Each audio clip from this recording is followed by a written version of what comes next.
Saudara, masih bersama saya Mutia Fatia Erlison dalam Kompas Aceh. Pada acara peringatan Hari Ulang Tahun Ikatan Bidan Indonesia Cabang Aceh, sejumlah ibu-ibu mengikuti pemasangan alat kontrasepsi secara gratis.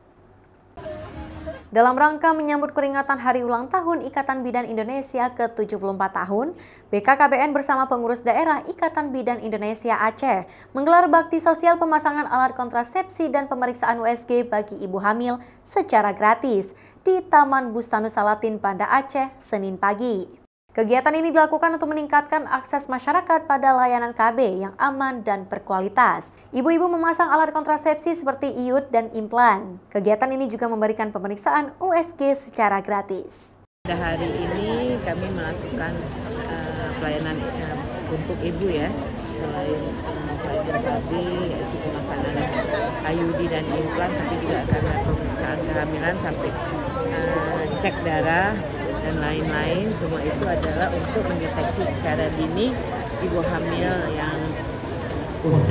ibu yang sedang hamil. Sosialisasi dan edukasi juga dilakukan dalam acara ini. BKKBN menargetkan bertambahnya akseptor KB di Aceh.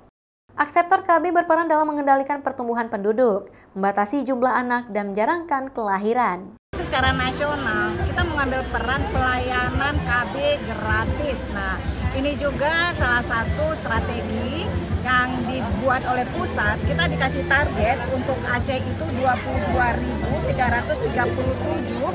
Dalam waktu 1 bulan ini, semua pus-pus yang belum ber-KB untuk diberi edukasi menjadi akseptor KB. Pentingnya untuk apa?